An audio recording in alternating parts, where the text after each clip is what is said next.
Assalamualaikum warahmatullahi wabarakatuh. Bismillahirrahmanirrahim. Alhamdulillahi rabbil alamin. Allahumma salli ala sayyidina Muhammadin wa ala alihi wa sahbihi ajma'in. Amma ba'du. Anak-anakku, para pendengar yang berbahagia, yang dirahmati oleh Allah. Sebagai awal pembuka, saya mengajak kepada diri saya, anak-anakku, semua pendengar, mari kita selalu bersyukur kepada Allah yang telah mencurahkan nikmat-Nya kepada kita tanpa diminta dan tanpa berharap apapun dari kita. Allah yang tak pernah lelah dan bosan memikirkan kita sejak kita lahir sampai pun sekarang. Sejak bangun tidur sampai tidur kembali. Udara oksigen yang kita hirup disediakan cuma-cuma tanpa batas. Anggota tubuh yang dibentuk sempurna dengan kecanggihan perangkat di dalamnya. Sehingga mata bisa melihat dengan jelas. Telinga bisa mendengar. Tangan bisa mengayun. Jari jemari mampu menggenggam, kaki bisa melangkah, lidah dapat merasa, lambung mampu mencerna, tubuh dapat mengeluarkan keringat dan kotoran. Itu semuanya kenikmatan yang tak ternilai harganya. Anak-anakku, para pendengar semuanya yang budiman, sehat itu nikmat. Panjang umur dalam iman Islam itu nikmat yang paling agung. Sebagai kesempatan untuk berbuat kebajikan yang pahalanya dapat menemani kesendirian kita di alam barzakh. Penolong dari segala kengerian dan ketakutan di alam akhirat. Maka lakukanlah kebaikan sekecil apapun, karena kita tidak pernah tahu kebaikan mana yang akan menghantarkan kita ke surga. Anak-anakku pendengar yang kami banggakan, bisa bersyukur itu nikmat dan bahagia. Kebahagiaan tidak selalu menghampiri mereka yang memiliki segalanya, namun kebahagiaan akan menghampiri mereka yang terus bersyukur atas nikmat-Nya.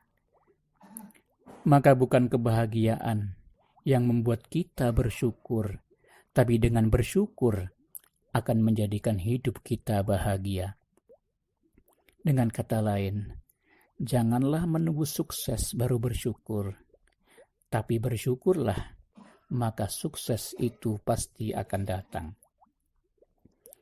Bersyukurlah dan berdoa, karena berdoa menjadi simbol kekurangan seorang hamba. Biarkan rasa syukur menjadi pijakan di mana kita berlutut untuk berdoa. Dan biarkan iman menjadi jembatan yang kita bangun untuk mengalahkan kejahatan dan menyambut kebaikan. Anak-anakku dan para pendengar yang kami muliakan, terus belajarlah untuk bersyukur dan menerima apa yang ada. Janganlah mengeluh dengan apa yang sudah kita dapatkan. Jangan mengeluh dengan apapun keadaan kita. Karena mengeluh hanya akan membuat kita semakin tertekan. Akan tetapi, bersyukur akan senantiasa membawa kita ke jalan kemudahan. Oleh karena itu, nikmatilah anugerah Allah, meskipun kecil menurut kita, tapi besar bagi yang tidak punya. Sebelum mengeluh tentang rasa dari makanan kita, pikirkan dulu tentang seseorang yang tidak punya apapun untuk dimakan. Bersyukur akan menambah nikmat yang sedikit dan akan melipat gandakan sesuatu yang banyak. Terkadang kita menginginkan apa yang ada pada orang lain, apa yang orang lain dapatkan. Akan tetapi kita lupa jika kita telah memiliki apa yang telah Allah berikan. Jangan pernah menghitung apa yang telah engkau berikan, tapi ingatlah apa yang telah engkau terima. Anak-anakku, para pendengar yang selalu kami doakan kebaikannya. Pada tahun ini, pada saat ini, pada hari ini, tahukah pada bulan apa kita berada? Ternyata sekarang kita berada di bulan Muharram. Bulan pembuka tahun baru Islam 1442 Hijriah. Berarti kita sudah melangkah setahun. Meskipun waktu seperti bergerak lambat, tetapi berlalu dengan cepat. Telah berlalu dari kita 1 tahun. Apa yang sudah kita lakukan? Kebajikankah yang memenuhi hari-hari kita atau malah sebaliknya? Anak-anakku, para pendengar yang dimuliakan Allah, waktu yang hilang tidak akan pernah kita temukan lagi. Maka ada 3 hal yang tidak dapat kita kembalikan lagi dalam kehidupan ini. Yang pertama, kata setelah terucap. Kedua, kesempatan setelah terlewatkan. Dan ketiga, waktu setelah hilang. Allah Subhanahu wa Ta'ala menganugerahkan setiap hambanya 24 jam dalam sehari semalam. Namun yang membedakan orang hebat dengan orang biasa adalah kemampuannya dalam menggunakan 24 jam waktunya setiap hari. Anak-anakku, para pendengar yang kami banggakan, libatkanlah Allah dalam segala kegiatan kita. Maka hidup akan teratur, rapi, tentram, dan bahagia. Janganlah merasa kalah, kemudian putus asa dengan keadaan. Mengapa harus merasa kalah dan putus asa? Sementara Allah selalu menyemangati kita 5 kali setiap harinya dengan hayya 'alal falah. Marilah untuk meraih kemenangan. Siapa yang menang? Yaitu mereka yang mendirikan sholat. Mereka yang taat dan tunduk. Anak-anakku, para pendengar yang kami banggakan. Demikian yang bisa kami berikan. Semoga kita menjadi hamba Allah yang pandai bersyukur. Amin ya rabbal alamin. Semoga bermanfaat. Wallahu a'lam bissawab. Wassalamualaikum warahmatullahi wabarakatuh.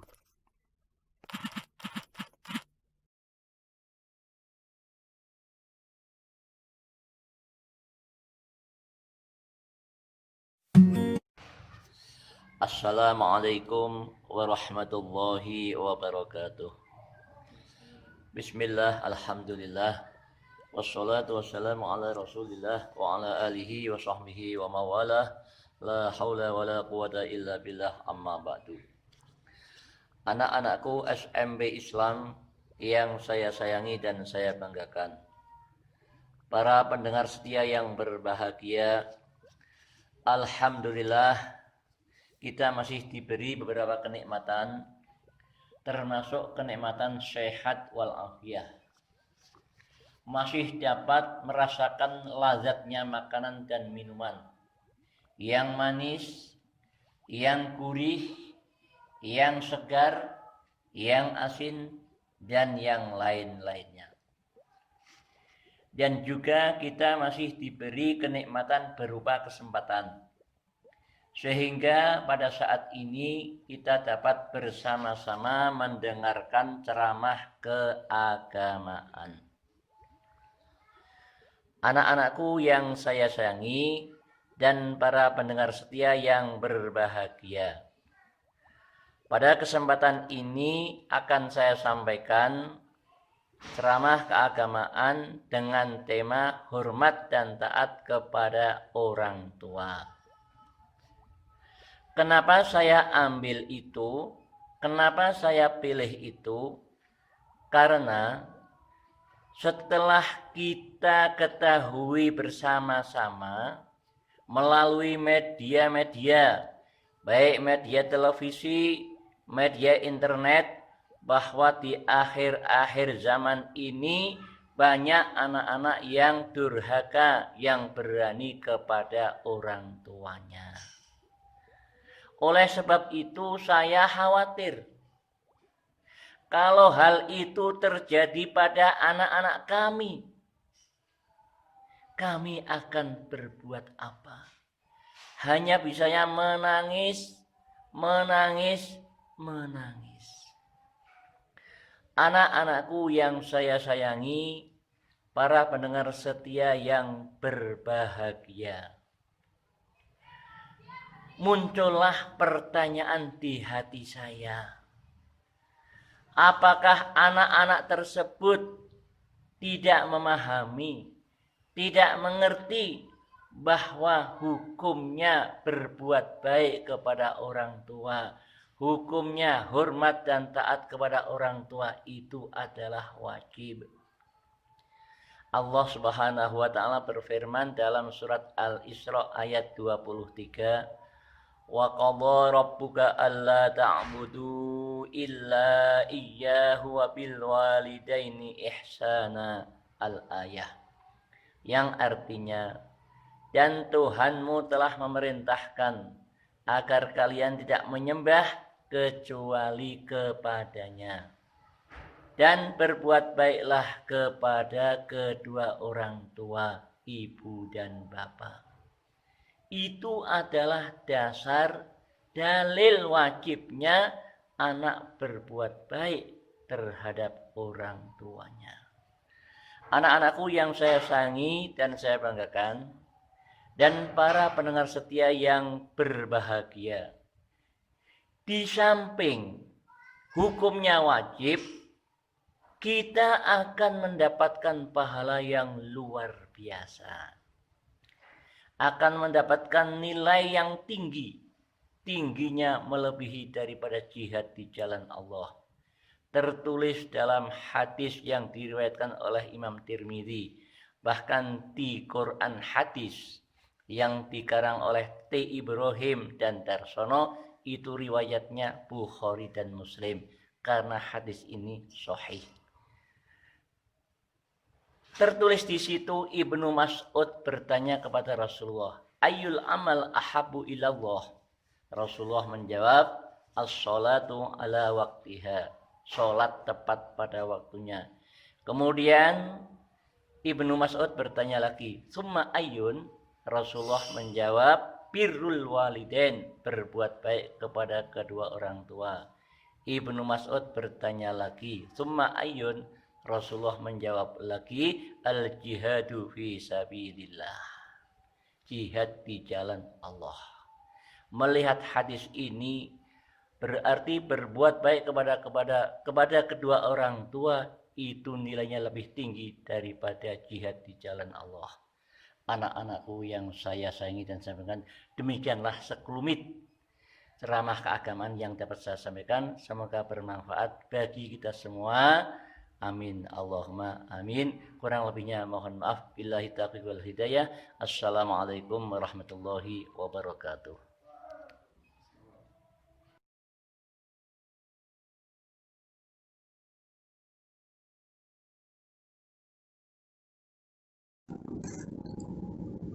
Assalamualaikum warahmatullahi wabarakatuh.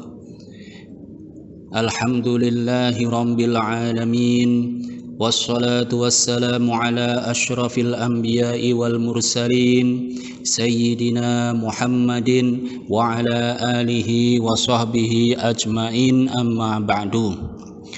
Anak-anakku siswa-siswi SMP Islam kelas 7, kelas 8 maupun kelas 9 yang saya sayangi dan saya banggakan, serta mustami'in yang berbahagia. Setiap sore hari Kamis sekitar jam 5 sore, kalian anak-anakku siswa-siswi SMP Islam diminta untuk mengikuti kultum atau pengajian keagamaan. Pada sore hari ini kita akan membahas wajibnya menuntut ilmu bagi setiap orang Islam. Rasulullah Shallallahu Alaihi Wasallam bersabda, "Talabul ilmi faridatun ala kulli muslimin wa muslimatin." Menuntut ilmu itu wajib bagi setiap orang Islam, laki-laki maupun perempuan, besar maupun kecil, orang tua maupun anak-anak. Ilmu ada dua macam. Pertama ilmu agama dan yang kedua ilmu umum. Keduanya wajib kita cari untuk keselamatan kehidupan di dunia dan di akhirat. Kalian sangat beruntung belajar di SMP Islam. Mengapa? Karena di sini di SMP Islam diajarkan ilmu agama 100% dan ilmu umum 100%. Tinggal bagaimana kalian mau belajar dengan sungguh-sungguh atau tidak. Jika kalian tidak belajar dengan sungguh-sungguh, maka kalian akan rugi besar, rugi biaya, rugi waktu, dan rugi yang lainnya. Waktu yang seharusnya kalian gunakan untuk belajar, ternyata tidak kalian gunakan dengan baik. Ingat, waktu yang sudah lewat tidak akan bisa kembali lagi. Tapi jika kalian mau belajar dengan sungguh-sungguh, disiplin, serta rajin, maka kalian akan mendapatkan keuntungan yang sangat besar. Keuntungan yang pertama adalah kalian mempunyai waktu yang cukup banyak. Belajar seusia kalian tidak perlu memikirkan biaya, sehingga kalian lebih fokus dalam belajar. Semua biaya ditanggung oleh orang tua atau wali kalian. Orang tua kalian yang akan menanggung dan membayar semua biaya, termasuk SPP dan PIK yang belum terbayar. Jadi jangan sia-siakan ini semua. Mereka orang tua akan sangat senang melihat kalian mau belajar dengan sungguh-sungguh, apalagi sampai bisa mendapatkan prestasi di sekolah maupun di luar sekolah. Wah, itu hal yang sangat luar biasa jika kalian sampai berprestasi. Cobalah anak-anakku, siswa-siswi SMP Islam, merenunglah, karena kalian sudah cukup besar, sudah cukup dewasa untuk berpikir. Merenung dan merenunglah. Kemudian bahagiakan mereka orang tua atau wali kalian dengan belajar yang baik, giat, serta sungguh-sungguh. Apalagi di masa seperti sekarang ini, masa pandemi COVID-19, kalian belajar tanpa harus disuruh-suruh, tanpa harus dioprak-oprak setiap hari. Kalian sudah menyadari akan kewajiban kalian. Jika kalian mau belajar seperti itu, belajar mandiri dan sungguh-sungguh, maka kalian akan menjadi anak-anak yang sangat beruntung sekarang ini. Dan insya Allah di masa yang akan datang, kalian akan menjadi generasi muslim, muslimah yang handal, generasi yang hebat dan kuat bagi agama kita, agama Islam. Kalian bisa menguasai imtak dan iptek. Imtak yaitu iman dan takwa, kalau iptek yaitu ilmu pengetahuan agama. Sehingga dengan generasi yang seperti ini, dan mudah-mudahan siswa-siswi SMP Islam bisa semuanya.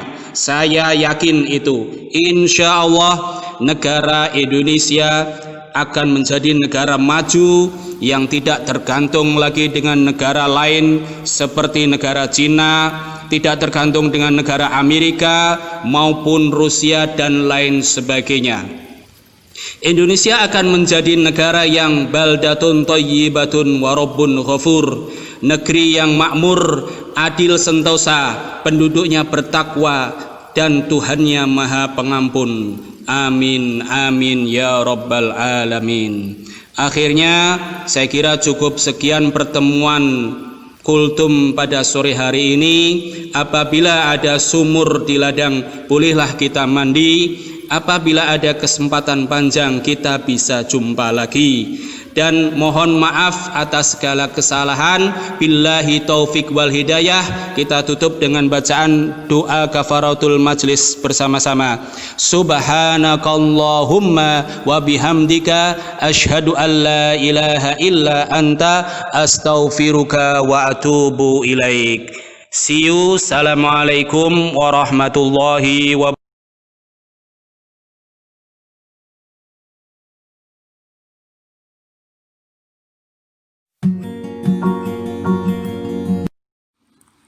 Assalamualaikum warahmatullahi wabarakatuh. Alhamdulillahilladzi an'amana bi ni'matil iman wal islam.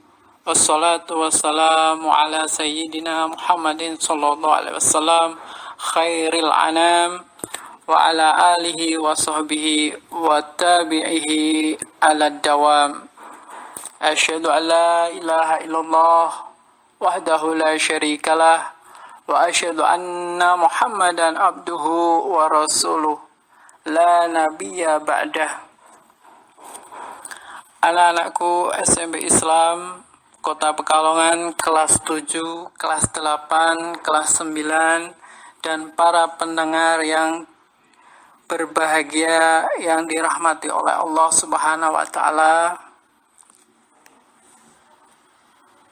Sebagai awal pembuka, saya mengajak kepada diri saya sendiri, keluarga, teman-teman, dan para pendengar. Sebagai seorang muslim, kita semua pastinya juga harus memiliki lifestyle atau gaya hidup yang mencerminkan sebagai seorang muslim. Karena masih cukup banyak gaya hidup yang tidak sesuai dengan nilai-nilai sebagai seorang muslim. Dan jika kita berbicara mengenai gaya hidup seorang muslim, pastinya kita juga harus menjadikan gaya hidup Rasulullah SAW sebagai suri tauladan kita di dalam keluarga, lingkungan, masyarakat, dan pemerintah. Berbicara tentang diri Rasulullah SAW yang menjadi suri tauladan telah dijelaskan pula dalam 2 ayat yang saya akan sampaikan. Yang pertama adalah surat Al-Ahzab ayat 21 yang berbunyi, Laqad kana lakum fi Rasulillahi uswatun hasanah liman kana yarjullaha wal yawmal akhir wa dzakarallaha katsira.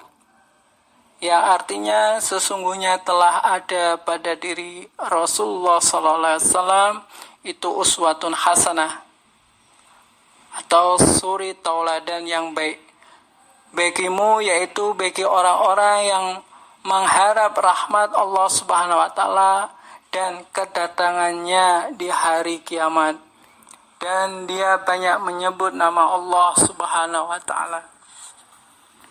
Yang kedua, surat Al-Qalam ayat 4 yang berbunyi, wa innaka la'ala khuluqin adim, yang artinya dan sesungguhnya kamu benar-benar berbudi pekerti yang agung. Kamu yang dimaksud pada ayat ini adalah Rasulullah SAW. Makna dan kandungan dari keterangan 2 ayat itu sudah jelas sekali bahwa Rasulullah SAW merupakan suri tauladan dan juga yang sangat sempurna bagi kaum muslimin. Untuk itu, sebagai seorang muslim, kita pun wajib menjadikan beliau sebagai panutan utama. Kedua ayat tersebut merupakan 2 ayat yang sama-sama menggambarkan kepribadian Nabi Muhammad SAW, di mana di sana telah disebutkan pula jika beliau termasuk manusia yang dikaruniai budi pekerti atau akhlak yang sangat mulia dibanding manusia-manusia yang lain. Oleh karena itulah wajib kita bagi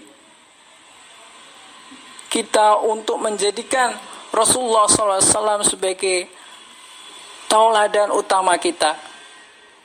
Kita boleh saja meneladani orang-orang yang kita anggap memiliki sebuah hal-hal yang positif yang layak untuk diteladani. Namun tetap saja jangan menjadikan sosok-sosok tersebut lebih kita jadikan panutan dibanding Rasulullah SAW. Adapun asbabun nuzul dari ayat Al-Qalam ayat 4 yang diriwayatkan oleh Abu Nuaim di dalam kitab Ad-Dalail dan Al-Wakhidi dengan sanad bersumber dari Aisyah bahwa tidak ada seorang pun yang memiliki akhlak yang lebih mulia daripada akhlak Rasulullah SAW. Apabila seorang memanggil beliau, baik itu sahabat, keluarga, ataupun penghuni rumahnya, beliau selalu menjawab, "Labbaik, saya memenuhi panggilanmu." Ayat itu turun sebagai penegasan bahwa Rasulullah SAW memiliki akhlak yang sangat terpuji.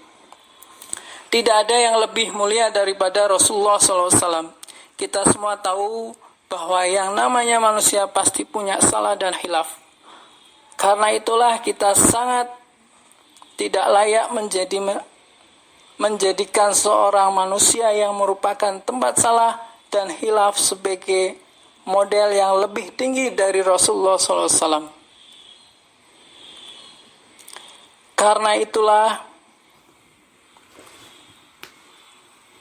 kita juga wajib meyakini bahwa tidak ada seorang pun manusia yang lebih mulia dibanding dengan Rasulullah SAW. Berbicara soal akhlak dan kepribadian Rasulullah, pastilah tidak cukup jika kita menerangkan keseluruhan hanya dalam beberapa halaman maupun postingan ini. Mungkin kita bisa mencari banyak referensi dan juga sumber lain untuk lebih mengetahui tentang kepribadian Rasulullah SAW dalam kesehariannya. Mari kita semua berusaha sebisa mungkin untuk menjadikan suri tauladan kepribadian Rasulullah SAW di keluarga, di lingkungan, di masyarakat maupun pemerintahan. Dan kita bisa mencari tahu seperti apa detail kepribadian Rasulullah SAW dari beberapa buku referensi yang kita punya. Akhirul kalam, wabillahi taufiq wal hidayah. Assalamualaikum warahmatullahi wabarakatuh.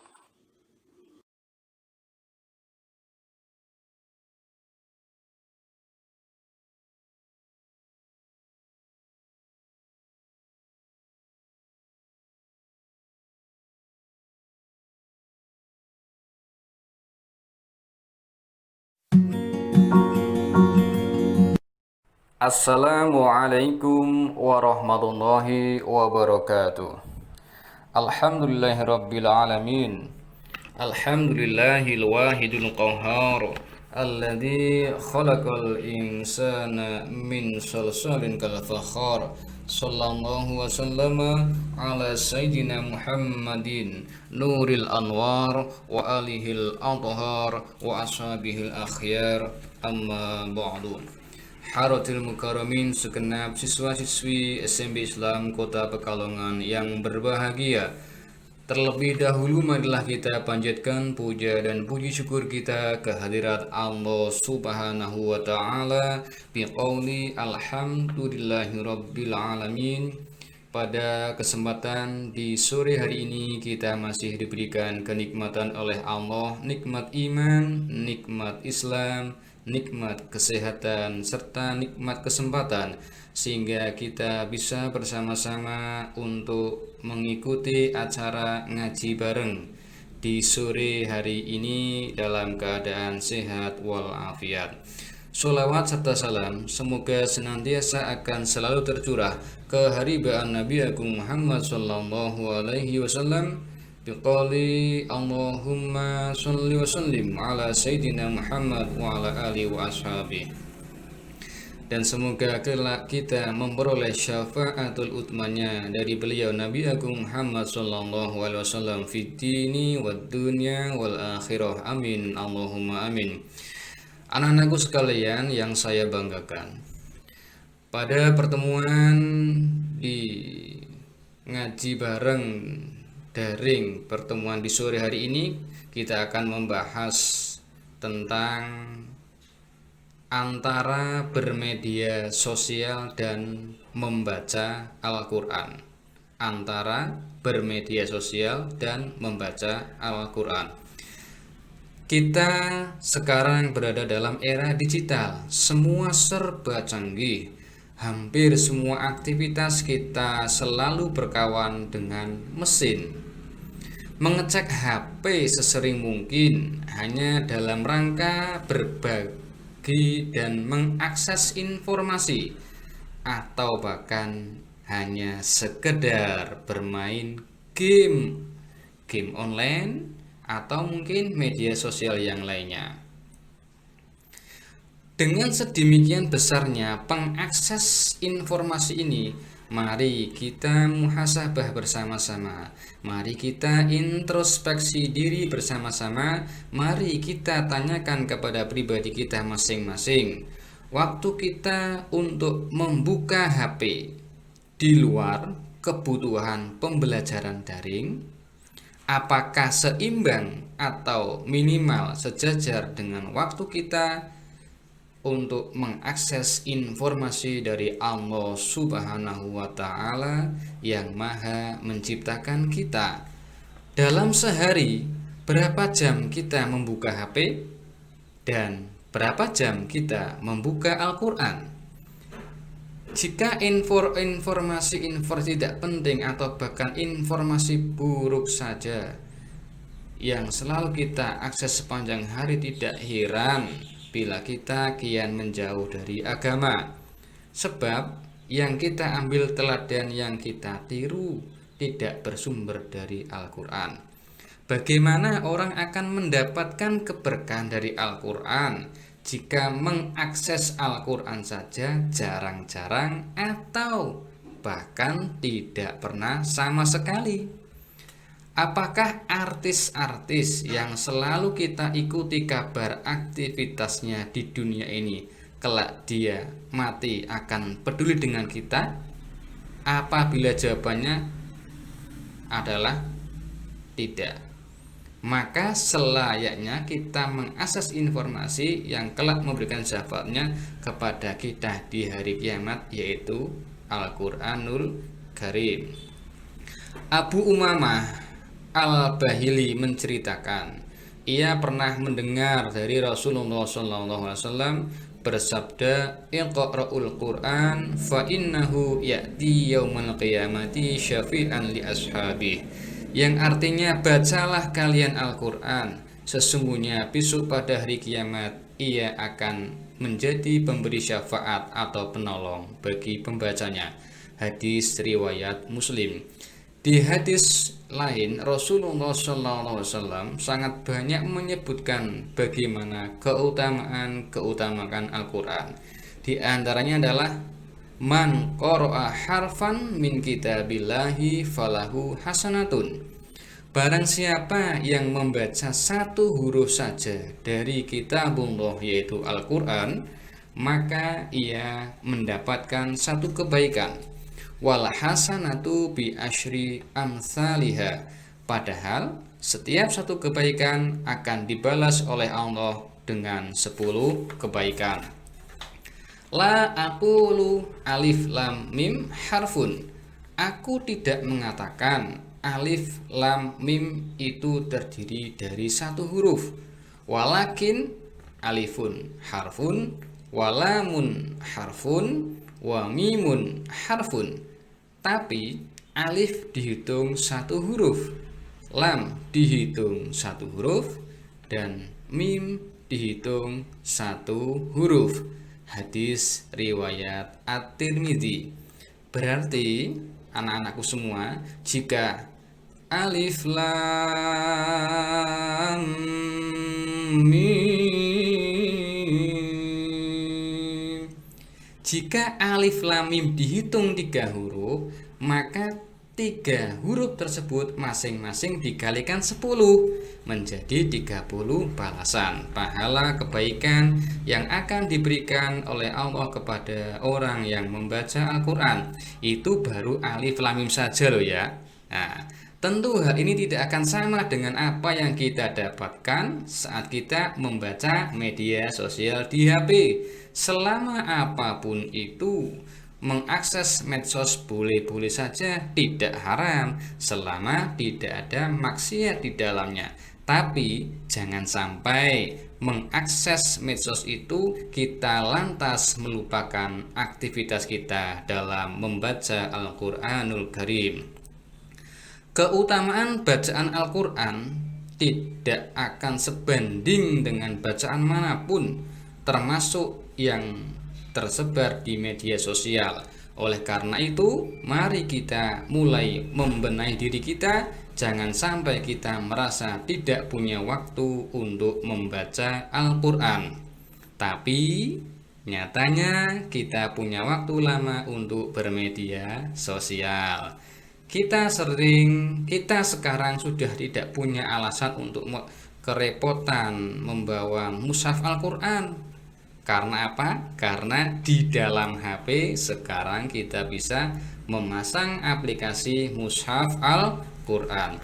Kata Rasulullah SAW, innalladzi laisa fi jawfihi syai'un minal Qur'ani kal baitil kharibi. Orang yang di dalam tubuhnya tidak ada sama sekali Al-Quran, itu bagaikan rumah yang rusak. Hadis riwayat At-Tirmidzi. Mari kita menabung untuk kepentingan pribadi kita sebagai bekal kita nanti di akhirat dengan meluangkan waktu 5-10 menit saja dari 24 jam sehari yang diberikan oleh Allah sebagai fasilitas hidup kita. Semoga kita dan keluarga kita termasuk orang yang diberi pertolongan oleh Allah Subhanahu wa Ta'ala untuk bisa menjalankan ibadah membaca Al-Quran dengan sesuai tuntunan dan syariat, sehingga kita tergolong orang-orang yang bertakwa. Dan semoga kelak kita semua meninggal dalam keadaan husnul khotimah dan dapat memperoleh syafaatul Qur'anil Karim. Amin Allahumma amin. Demikian kiranya pengajian pada sore hari ini, dan mari kita luangkan waktu kita sebentar untuk membaca Al-Qur'an. Demikian, semoga bermanfaat.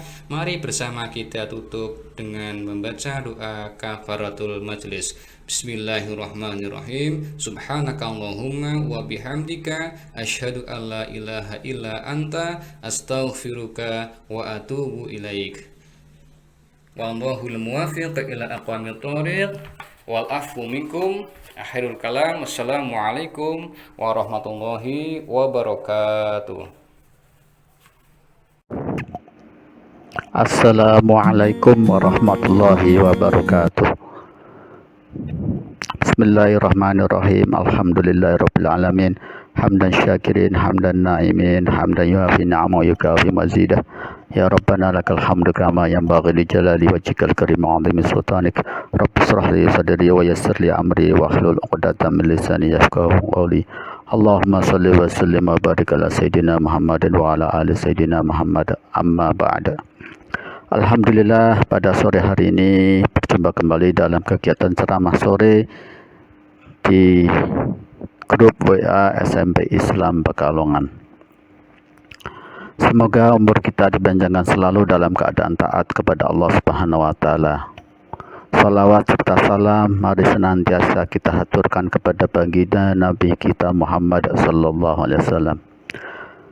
Kepada para siswa dan siswi SMP Islam yang saya sayangi dan banggakan, serta para pendengar yang mendengarkan ceramah saya hari ini, saya sangat berterima kasih atas semangatnya Anda semua dalam mendengarkan ceramah ini.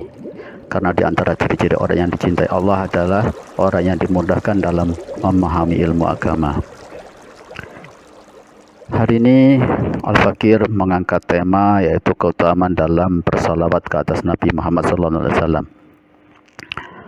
Keistimewaan ibadah salawat ini yaitu Allah Subhanahu wa Ta'ala sendiri yang bersalawat ke atas Nabi dan juga para malaikatnya. Berbeda dengan ibadah-ibadah lain seperti sholat, haji, zakat, atau ibadah yang lainnya. Oleh karena itu, salawat merupakan salah satu ibadah yang diamalkan bukan hanya manusia saja, bahkan Allah Subhanahu wa Ta'ala sendiri, malaikat, jin, serta makhluk-makhluk lainnya. Bismillahirrahmanirrahim. Innallaha wa malaikatahu yusholluna 'alan nabi ya ayyuhalladzina amanu shallu 'alaihi wa sallimu taslima. Artinya, sesungguhnya Allah dan para malaikatnya bersalawat pada Nabi. Wahai orang-orang mukmin, bersalawat dan salamlah kepada Nabi. Ayat ini menyuruh umat Islam untuk bersalawat dimanapun dan kapanpun. Dalam pelaksananya mesti dilakukan dengan hikmat, sungguh-sungguh dan sepenuh hati. Di samping itu, para ulama tafsir menjelaskan maksud dari ayat ini yaitu bahwa salawat Allah pada Nabi itu berupa rahmat yang diberikan oleh Allah pada Nabi. Sedangkan salawat para malaikat itu berupa doa kepada Nabi Muhammad SAW. Adapun bagi Imam Syafi'i, membaca salawat kepada Nabi adalah suatu kewajiban yang mesti dilakukan dalam setiap kali sholat, yakni pada waktu kita sholat pada posisi tasyahud akhir. Keutamaan dalam membaca salawat diantaranya yaitu yang pertama, barang siapa membaca salawat untukku, maka salawatnya akan sampai kepadaku, dan aku akan membaca salawat untuk dirinya. Selain itu akan dituliskan 10 kebaikan untuk dirinya. Hadis riwayat Tabrani. Yang kedua, para malaikat akan membaca salawat untuknya. Dalam hadis Rasulullah bersabda, barang siapa membaca salawat untukku, maka para malaikat akan senantiasa membaca salawat untuknya selama orang tersebut membaca salawat untukku. Yang ketiga, barang siapa membaca salawat 1 kali untukku, maka Allah Subhanahu wa Ta'ala akan menuliskan 10 kebaikan untuknya, menghapuskan 10 keburukan darinya, mengangkat 10 derajat baginya, dan ia bagaikan memerdekakan 10 hamba sahaya. Keutamaan yang keempat, membaca salawat bisa memintakan ampun bagi yang membacanya dan menemaninya dalam alam kuburnya. Rasulullah bersabda, tidak seorang hamba pun yang membaca salawat 1 kali untukku, kecuali malaikat akan keluar dengan salawat tersebut dan menghadap kepada Zat yang Maha Pengasih. Lalu ia berkata, wahai Tuhan kami yang maha luhur. Kemudian Allah Subhanahu wa Ta'ala berfirman, pergilah dengan salawat tersebut ke kubur hambaku, dan mintakanlah ampunan untuknya, dan tenangkanlah jiwanya. Keutamaan yang kelima, pada hadis riwayat Abu Dawud, Rasulullah SAW bersabda, dan barang siapa membaca salawat untukku, maka aku akan memberikan syafaat kepadanya pada hari kiamat. Keutamaan yang keenam, dari Al-Hafidh Abu Musa Al-Madini dengan sanadnya dari Sahal bin Sa'ad, ia berkata pada suatu ketika, salah seorang sahabat menghadap Rasulullah SAW dan mengadu kepada beliau tentang kefakiran yang dideritanya, kesempitan hidup dan kesulitan mata pencahariannya. Kemudian beliau menasihatinya, apabila kamu masuk ke rumahmu, maka ucapkanlah salam, baik di dalamnya ada orang atau tidak. Lalu ucapkanlah salam untukku, dan bacalah Qul huwallahu ahad 1 kali. Setelah itu orang tersebut mengamalkan nasihat beliau dan Allah pun melancarkan rezekinya, hingga meluber memberkahi kepada para tetangga dan kerabat-kerabatnya. Keutamaan ketujuh, keberkahan dan kebaikannya akan melimpah pada orang yang membaca salawat tersebut, kepada anak-anaknya hingga kepada cucu-cucunya. Dalam hadis Rasulullah bersabda, membaca salawat untuk Rasulullah akan melimpahkan keberkahan pada orang yang membaca salawat, anak-anaknya dan cucu-cucunya. Itulah tadi beberapa keutamaan salawat.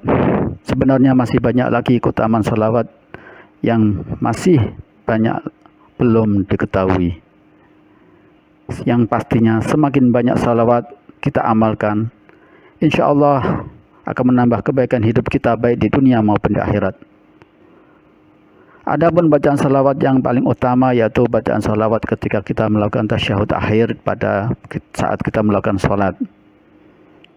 Allahumma salli ala Sayyidina Muhammad wa ala ali Sayyidina Muhammad kama sallaita ala Sayyidina Ibrahim wa ala ali Sayyidina Ibrahim, dan seterusnya sampai innaka Hamidum Majid.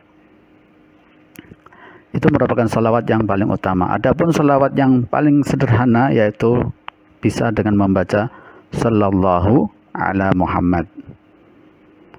Baik, kiranya itu ceramah yang bisa saya sampaikan. Bila ada perkataan atau isi yang tidak berkenan, hamba yang al-fakir ini mohon maaf yang sebesar-besarnya. Bismillahirrahmanirrahim. Subhanakallahumma wa bihamdika asyhadu an la ilaha illa anta astaghfiruka wa atubu ilaik. Wassalamualaikum warahmatullahi wabarakatuh.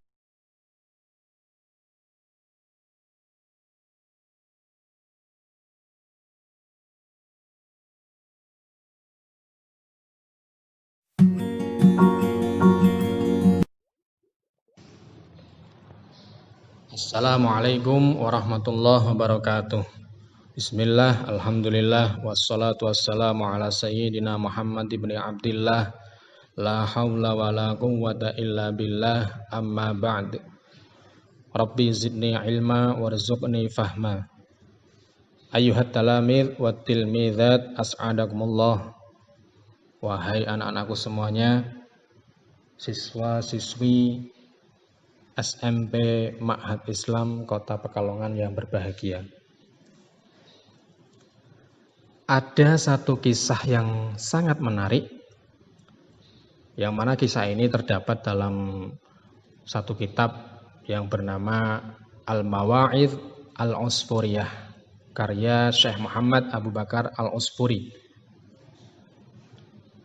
Dan kisah ini bisa memotivasi kita untuk senantiasa menebarkan rasa kasih sayang terhadap sesama makhluk hidup, terhadap sesama makhluknya Allah. Satu ketika Sayyidina Umar bin Khattab radhiyallahu anhu, beliau berjalan-jalan di satu jalan perkampungan, tepatnya di kota Madinah. Nah, ketika beliau sedang berjalan-jalan, lantas beliau melihat ada anak kecil yang bermain-main dengan seekor burung pipit yang ditaruh di tangannya. Nah, melihat hal itu, timbul rasa iba, rasa belas kasihan dari Sayyidina Umar bin Khattab akan burung pipit tadi yang dimain-mainkan oleh anak di tangannya. Lantas bagaimana? Setelah itu Sayyidina Umar bin Khattab datang menghampiri anak tersebut dan membeli burung pipit tadi. Jadi burung pipit yang dimain-mainkan anak kecil di tangannya itu langsung dibeli oleh Sayyidina Umar bin Khattab, dibayar. Setelah dibayar, dibeli, dilepaskan begitu saja burung pipitnya tadi oleh Sayyidina Umar bin Khattab, dilepaskan ke alam bebas biar bebas terbang ke sana kemari. Nah, karena apa? Karena itu tadi rasa iba, rasa belas kasihan dari Sayyidina Umar bin Khattab. Melihat kok ada burung dimain-mainkan, ada seekor burung pipit dibuat mainan sama anak kecil. Singkat cerita, ketika Sayyidina Umar bin Khattab wafat, banyak ulama-ulama yang bermimpi ketemu beliau, orang-orang soleh yang memimpikan beliau, yang bermimpi ketemu Sayyidina Umar bin Khattab.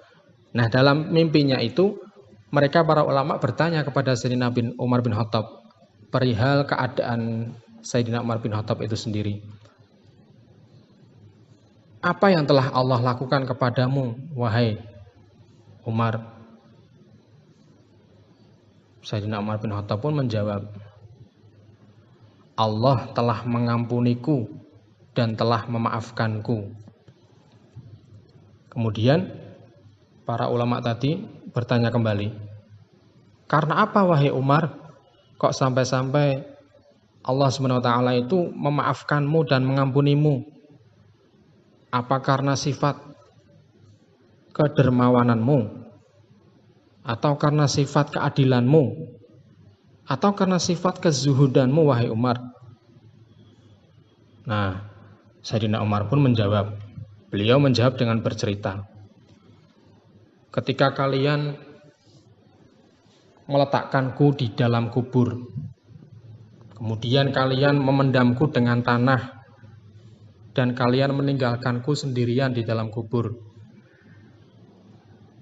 datanglah dua malaikat kepadaku yang sangat berwibawa. Dua malaikat itu, saking berwibawanya dua malaikat tadi, hingga membuatku tak bisa berpikir, ya. Jadi dua malaikatnya itu sangat berwibawa, sampai-sampai membuat seorang Sayyidina Umar bin Khattab pun yang terkenal dengan kegagahannya, yang terkenal dengan khalifah yang sangat gagah, yang sangat pemberani, itu sampai membuat beliau tak habis pikir, tak bisa lagi berpikir, dan membuat persendianku gemetar karena kewibawaannya tadi. Jadi di samping membuat Sayyidina Umar bin Khattab tak bisa lagi berpikir, juga membuat persendian beliau itu gemetar, ya, karena kewibawaan dari dua malaikat tadi yang datang menghampiri di dalam kubur. Padahal kita tahu semua, Khalifah Sayyidina Umar bin Khattab itu terkenal dengan keberaniannya, terkenal dengan kegagahannya. Kemudian kedua malaikat itu membawaku dan mendudukkanku untuk menanyaiku. Itu kata Sayyidina Umar bin Khattab. Namun apa yang terjadi sebelum ditanyai oleh dua malaikat tadi? Sayyidina Umar bin Khattab lantas menjawab kembali. Fasami'tu nidaan minal hatif, utruka abdi wala takhawwafahu fa inni rahimtuhu wa tajawazat anhu li'annahu rahima usfuran fid dunya farahimtuhu fil uqba. Kata Sayyidina Umar bin Khattab, fasami'tu nidaan minal hatif, aku mendengar suara tanpa rupa. Bagaimana suaranya? Utruka abdi, tinggalkanlah, wahai dua malaikat, tinggalkanlah hambaku ini. Maksudnya hambaku ini Sayyidina Umar bin Khattab. Tinggalkanlah hambaku ini. Wala takhawwafahu, dan jangan kalian, wahai dua malaikat, dan jangan kalian menakut-nakutinya. Jangan menakut-nakuti hambaku ini. Fa inni rahimtuhu, sesungguhnya aku telah mengasihinya, sesungguhnya aku menyayanginya. Wa tajawazat anhu, dan memaafkannya dan mengampuninya. Li'annahu rahima usfuran, karena hambaku ini, wahai malaikat, itu telah mengasihani, memberikan rasa belas kasihan terhadap usfuran, terhadap seekor burung pipit fid dunya, ketika beliau masih hidup di dunia. Farahimtuhu fil uqba, maka aku pun menyayanginya di akhirat. Nah, inilah poin yang dapat kita ambil, wahai anak-anak, bahwasanya rasa belas kasihan yang dicontohkan oleh Sayyidina Umar bin Khattab terhadap seekor burung pipit, ya, seekor burung pipit kecil, sama-sama makhluk hidup ciptaan Allah. Tapi Sayyidina Umar bin Khattab kasihan melihat seekor burung pipit dimain-mainkan oleh seorang anak di tangannya, dibelilah dan dilepaskan begitu saja, karena kasihan. Nah, perbuatan semacam itu yang dicontohkan oleh Sayyidina Umar bin Khattab mendapat balasan dari Allah Subhanahu wa taala mendapatkan rahmat dari Allah Subhanahu wa taala berupa ampunannya ketika di dalam kubur. Sampai-sampai dua malaikat yang datang mendatangi Sayyidina Umar bin Khattab untuk menanyai itu disuruh pulang. Udah, kembali saja, tinggalkan hambaku ini. Jangan nakut-nakuti. Karena hambaku ini ketika hidup di dunia sudah menyayangi seekor burung pipit, maka ketika di akhirat pun aku menyayanginya dan mengampuninya. Subhanallah. Nah, itulah satu kisah cerita yang sangat memotivasi kita semua untuk senantiasa menebar rasa peduli, rasa kasih sayang terhadap sesama makhluk hidup, terhadap sesama makhluk ciptaan Allah Subhanahu wa taala.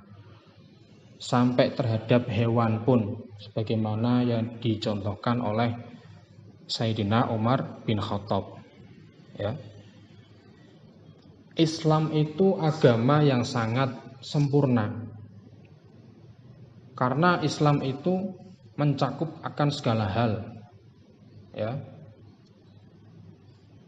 Allah Subhanahu wa taala memerintahkan manusia, memerintahkan kita semua tidak hanya untuk beribadah kepadanya, tapi juga memerintahkan kita semua untuk beribadah dalam hal berhubungan dengan manusia secara baik, berhubungan dengan sesama makhluk hidup lainnya dengan baik, yaitu dengan cara menebarkan rasa kasih sayang. Jadi beribadah kepada Allah ya, kemudian beribadah terhadap manusia, berhubungan sama manusia, berhubungan dengan makhluk hidup lainnya dengan baik, dengan tidak merusak, tidak menganiaya makhluk hidup lainnya, tidak menganiaya hewan, tidak merusak tumbuh-tumbuhan, tapi kita tebarkan rasa kasih sayang kita. Itu juga merupakan satu ibadah. Nah, hal semacam ini sudah diperintahkan juga oleh Rasulullah SAW. Ada satu hadis yang sangat masyhur sekali, sangat terkenal, sangat populer di kalangan, terutama di kalangan para penuntut ilmu. Masih dalam kitab Al-Mawa'id Al-Usfuriyah. An Abdullah bin Umar radhiyallahu taala anhuma qala Rasulullah sallallahu alaihi wasallam ar-rahimuna yarhamuhumur rahman. Irhamu man fil ardi yarhamukum man fis sama. Diceritakan dari sahabat Abdullah ibnu Umar radhiyallahu taala anhuma, beliau berkata, qala Rasulullah sallallahu alaihi wasallam, Rasulullah sallallahu alaihi wasallam bersabda, ar-rahimuna yarhamuhumur rahman. Orang-orang yang pengasih, ar-rahimuna, orang-orang yang pengasih, yarhamuhumur rahman, akan dikasihi dan disayangi oleh Allah Subhanahu wa taala, Sang Maha Pengasih. Irhamu man fil ardi. Kasihilah, irhamu, perintah untuk semuanya. Irhamu, kasihilah kalian wahai manusia siapapun. Man fil ardi, siapapun yang ada di muka bumi ini. Jadi kita disuruh mengasihi, kita diperintahkan untuk mengasihi, berbelas kasih sayang. Man fil ardi, terhadap siapapun yang ada di muka bumi ini. Irhamu man fil ardi, kasihilah oleh kalian semua siapapun yang ada di muka bumi ini, tak terkecuali. Mau sama manusia, sama kemudian terhadap makhluk hidup lainnya seperti hewan dan tumbuhan. Yarhamukum man fis sama. Kalau kita sudah mengasihi siapapun yang ada di muka bumi ini, makhluk hidup siapapun yang ada di muka bumi ini, yarhamukum man fis sama, maka yang di langit akan mengasihi kita. Nah, itu sabda Rasulullah SAW. Walhasil, kesimpulan yang bisa kita tarik pada kesempatan sore hari ini, marilah kita meningkatkan rasa peduli kita, rasa kasih sayang kita terhadap sesama makhluk hidup, terhadap sesama makhluk ciptaan Allah Subhanahu wa Ta'ala. Sebagaimana satu kisah, satu contoh tadi yang telah dicontohkan oleh Sayyidina Umar bin Khattab radhiyallahu anhu. Gara-gara menyayangi seekor binatang, seekor burung pipit, dibeli, dilepaskan biar hidup bebas di alam bebas, karena melihat sedang dimain-mainkan oleh seorang anak kecil, lalu dibeli oleh beliau, dilepaskan di alam bebas, biar bebas, beliau mendapatkan rahmat dari Allah Subhanahu wa Ta'ala berupa ampunannya. Ya, siapa orangnya yang enggak mau mendapatkan rahmat dari Allah Subhanahu wa Ta'ala? Semua manusia pasti ingin mendapatkan rahmat, pertolongan, kasih sayang dari Allah Subhanahu wa Ta'ala. Semoga kisah tadi bisa menginspirasi kita semua, bisa kita teladani, bisa kita contoh dan kita terapkan dalam kehidupan sehari-hari. Mungkin itu saja yang bisa disampaikan pada kesempatan sore hari ini. Apabila ada tutur kata yang kurang berkenan, Al-Fakir mohon maaf sebesar-besarnya. Apabila ada salah kata dalam penyampaian, mohon dikoreksi, mohon dikritik, jangan sungkan-sungkan. Taib, syukran kasiran, syukran jazilan, wallahul muwaffiq ila aqwamit thoriq. Wassalamualaikum warahmatullahi wabarakatuh.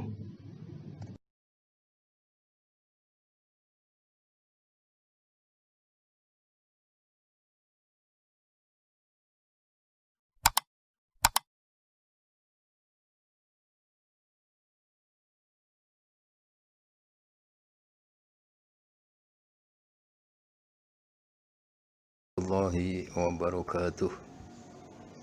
Bismillahirrahmanirrahim. Alhamdulillah alladzi 'allama bil qalam 'allamal insana ma lam ya'lam. Wassalatu wassalamu ala khairil anam sayyidina wa nabiyyina Muhammadin wa ala alihi wa ashabihi wa man tabi'a huda amma ba'du. Anak-anakku sekalian, siswa-siswi SMP Islam yang dirahmati oleh Allah dan para pendengar yang berbahagia, alhamdulillah wa syukur ala ni'matillah. Sampai sore hari ini kita masih diberi kenikmatan oleh Allah, diberi usia sampai sore hari ini, dan diberi kesehatan sehingga kita bisa berjumpa dalam acara Kultum Kamis sore yang diselenggarakan oleh SMP Islam Pekalongan dalam kondisi yang baik.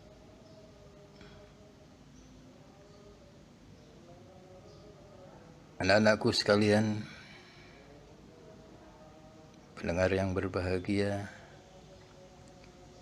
pada kesempatan Kultum sore ini saya ingin menyampaikan tentang pentingnya ilmu pengetahuan. Kenapa kita harus mempunyai ilmu? Kenapa kita harus menjadi orang yang berilmu? Karena syarat untuk mencapai satu kemuliaan, syarat untuk mencapai satu kebahagiaan, baik di dunia ini maupun di akhirat nanti, bekalnya adalah ilmu pengetahuan. Man arada dunya fa'alaihi bil ilmi, wa man arada al-akhirah fa'alaihi bil ilmi, wa man aradahuma fa'alaihi bil ilmi. Barang siapa menginginkan dunia, maka harus dengan ilmu. Barang siapa menginginkan akhirat, maka juga harus dengan ilmu. Dan barang siapa yang ingin kedua-duanya, juga harus dengan ilmu. Allah Subhanahu wa taala juga berfirman dalam surat Al-Mujadalah ayat ke-11. A'udzu billahi minasyaitonir rajim. Bismillahirrahmanirrahim. Yarfa'illahu alladhina amanu minkum walladhina utul ilma darajat. Ayat ini menjelaskan bahwa Allah akan mengangkat derajat orang-orang yang beriman dan orang-orang yang diberi ilmu oleh Allah. Allah akan memuliakan orang-orang yang berilmu. Tentu kita semua punya keinginan yang sama agar kita mulia di hadapan Allah. Sebab kalau kita mulia di hadapan Allah, sudah pasti kita juga akan mulia di hadapan manusia. Oleh karena itu, menjadi satu keharusan bagi kita untuk mencari ilmu agar kebahagiaan bisa kita capai. Kebahagiaan di dunia saat ini, terutama kebahagiaan di akhirat nanti. Agar kita bisa mencapai apa yang kita inginkan dengan menguasai ilmu pengetahuan, ada beberapa syarat yang harus dipenuhi. Ada 6 syarat yang harus dipenuhi oleh setiap pencari ilmu. Yang pertama, kecerdasan. Yang kedua, rakus. Yang ketiga, sabar. Syarat yang keempat adalah adanya ongkos atau biaya. Yang kelima, adanya petunjuk dari guru. Dan yang keenam, membutuhkan waktu. Baiklah, marilah kita bahas satu persatu dari persyaratan yang harus kita penuhi agar kita bisa memperoleh ilmu yang kita harapkan. Syarat yang pertama adalah cerdas. Kecerdasan sangat diperlukan di dalam mencari ilmu. Kecerdasan ada 2. Ada kecerdasan bawaan, ada kecerdasan yang diusahakan. Kecerdasan bawaan artinya kecerdasan yang memang diberikan oleh Allah bagi orang-orang tertentu. Karena ini jumlahnya hanya 0, sekian persen. Yang selebihnya adalah kecerdasan yang harus diusahakan. Kecerdasan yang harus melalui ikhtiar, yakni dengan belajar. Oleh karena itu, kita harus selalu berikhtiar, berusaha dengan terus belajar tanpa mengenal lelah dalam kondisi apapun. Dalam kondisi pandemi semacam ini harus tetap semangat untuk belajar, tidak kendor, apalagi dalam waktu-waktu yang normal. Terutama bagi anak-anakku sekalian, kecerdasan kalian, otak kalian, akal kalian itu ibarat peso yang masih bersih. Meski tumpul tapi masih bersih, tidak berkarat. Ketika peso yang bersih akan lebih mudah diasah supaya bisa menjadi tajam. Beda dengan orang-orang yang sudah berusia lanjut, ibarat peso yang sudah berkarat, sehingga butuh waktu yang lebih lama untuk bisa menjadikan peso itu tajam. Oleh karena itu anak-anakku sekalian, mari terus asah otak kita, asah akal kita dengan banyak belajar agar kita memperoleh kecerdasan yang sehingga dengan kecerdasan kita akan mendapatkan ilmu yang kita harapkan. Anak-anakku sekalian yang saya cintai dan saya banggakan. Yang kedua, hirsun atau rakus. Seorang pencari ilmu harus mempunyai sifat rakus, mempunyai sifat tamak. Tidak pernah merasa puas.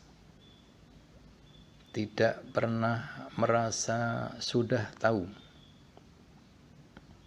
Karena sebenarnya orang yang sudah tahu, orang yang berilmu, dia akan tahu bahwa banyak hal-hal yang belum dia ketahui. Sehingga akan terus mendorong, memacu orang itu untuk terus belajar. Karena semakin kita tahu, maka kita akan semakin tahu kekurangan-kekurangan kita. Kita akan semakin tahu banyak hal yang belum kita ketahui. Sekali lagi, syarat yang kedua seorang pencari ilmu adalah tamak. Jangan merasa puas. Anak-anakku sekalian yang saya cintai, saya banggakan, dan juga pendengar yang berbahagia, pada kesempatan ini baru itu yang bisa saya sampaikan. Mengingat waktu yang sangat singkat ini, ya, mudah-mudahan kita bisa berjumpa lagi pada kesempatan yang lain. Kita bahas persyaratan-persyaratan yang lain. Terima kasih atas atensinya. Mohon maaf atas segala kekurangannya. Walafu minkum. Wassalamualaikum warahmatullahi wabarakatuh.